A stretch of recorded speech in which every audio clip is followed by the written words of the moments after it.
Hello friends, இன்றைக்கி நம்ம பார்க்க போகிற ரெசிபி தோசை மாவு, இட்லி மாவு எது வேணாலும் எடுத்துக்கோங்க. தோசை மாவு இருக்கிறத விட இட்லி மாவு இருந்தால் ரொம்ப நல்லாயிருக்கும். இட்லி மாவு வச்சு நம்ம ஒரு பணியாரம் இப்போ செய்ய போகிறோம். இந்த பணியாரத்தில் நம்ம வெஜிடபிள் போட்டு செய்ய போகிறோம். இப்போ பார்த்தீங்க அப்படின்னா இட்லி மாவு ஒரு 3 கரண்டி, பெரிய கரண்டி எடுத்திருக்கேன். ஆனியன், கேரட்டு, கேபேஜு, ஒரு பச்சை மிளகா, ஒரு துண்டு சின்ன சைஸ் இஞ்சி, இது எல்லாத்தையும் வந்து நான் சாப்பரில் போட்டு நறுக்கிக்க போகிறேன். உங்களுக்கு ஏற்கனவே சொல்லியிருக்கேன், சாப்பரில் வந்து நம்ம நறுக்கும்போது ரொம்ப பொடி பொடியாகவும் நேரம் கம்மியாகவும் இருக்கும் அப்படின்னு சொல்லிட்டு. ஸோ இப்போ ஃபஸ்ட்டு ஆனியனையும் கேபேஜையும் ஒன்றா போட்டு நான் நல்லா கட் பண்ணிகிட்ருக்கேன். அது சாப்பரில் ஒரு ரோப் இருக்கும், அதை பிடிச்சி இழுத்தாலே அது நல்லா சாப் பண்ணி கொடுத்துரும். இப்போ பார்த்தீங்க அப்படின்னா நல்லா ஃபைனாக சாப் ஆகிருக்கும். இது சாப்பர் வந்து ஒர்த்து.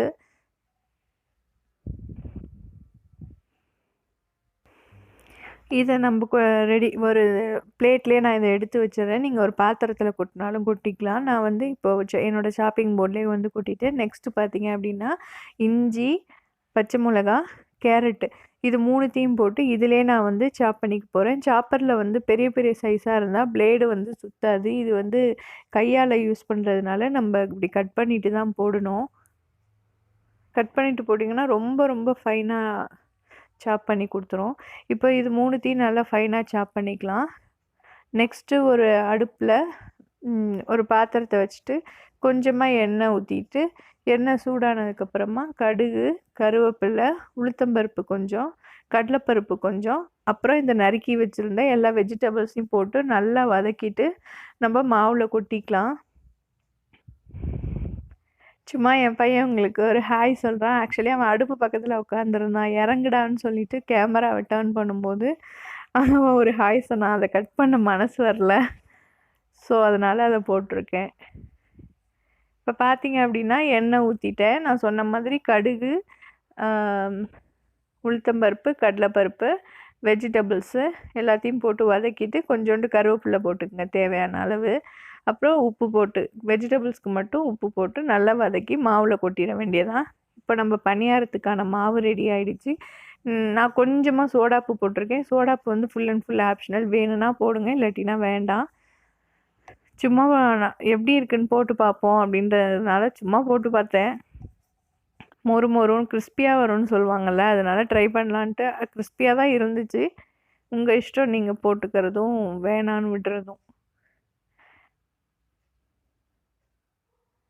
இதை நல்லா சாட்டே பண்ணிக்கோங்க. அது மாதிரி கேரட்டும் நம்ம இஞ்சி, பச்சை மிளகா அதையுமே வந்து நல்லா போட்டு ஒன்றாவே வதக்கிடுங்க. தண்ணிலாம் விடணும்னு அவசியம் இல்லை. அந்த எண்ணெயிலே அது வந்து நல்லா சுருங்க வதங்கிடும். கருவேப்பிலையை நான் கையாலே பிச்சு போட்டுட்டேன்.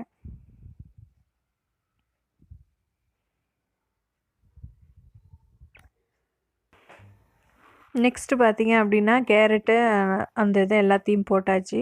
இது நல்லா சுருங்க வதங்கிக்கணும்.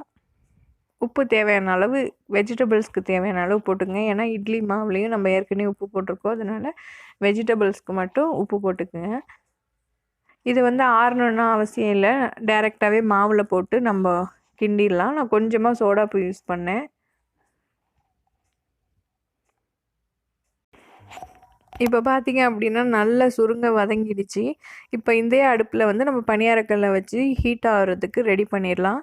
அப்புறம் மாவில் வந்து இந்த வெஜிடபிள்ஸை போட்டு மிக்ஸ் பண்ணிடலாம். இந்த ஸ்டேஜில் உப்பு இருக்கா என்ன ஏதுன்னு பார்த்துக்குங்க.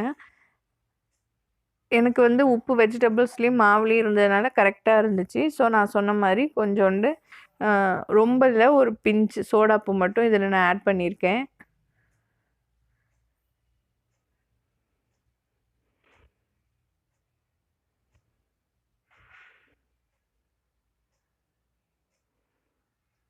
இப்போ நம்ம வெஜிடபிள்ஸ் பணியாரம், இட்லி மாவில் செய்கிற பணியாரத்துக்கு எல்லாம் ரெடி பண்ணியாச்சு. ஸோ இப்போ இதை டைரெக்டாக அடுப்பில் வச்சுருக்கிறேன் அந்த பேனில் ஊற்றி எடுத்துட வேண்டியதான். ரொம்ப ரொம்ப சிம்பிளான ரெசிபி. ஆஃப்டர் ஸ்கூல் டைம் ஸ்நாக்காக வந்து கிட்ஸுக்கு செய்ய ரொம்ப நேரம் தேவைப்படாது. ஒரு 5லேருந்து 10 நிமிஷத்துக்குள்ளேயே சூப்பரான ஹெல்த்தியான ஒரு ரெசிபி செஞ்சிடலாம்.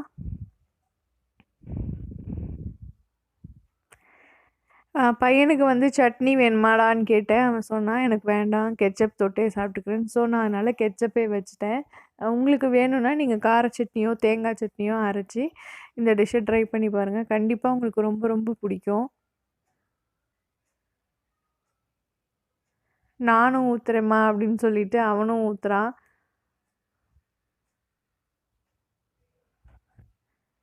என்கிட்ட வந்து உட்காந்து பேசிக்கிட்டு, ஸ்கூல்ல இன்னைக்கு என்ன நடந்துச்சு அப்படின்றத பேசிக்கிட்டே இருப்பாரு சாரு. நான் வந்து கிச்சன்ல அவனுக்கு ஸ்நாக்ஸ் செஞ்சுட்டே இருப்பேன்.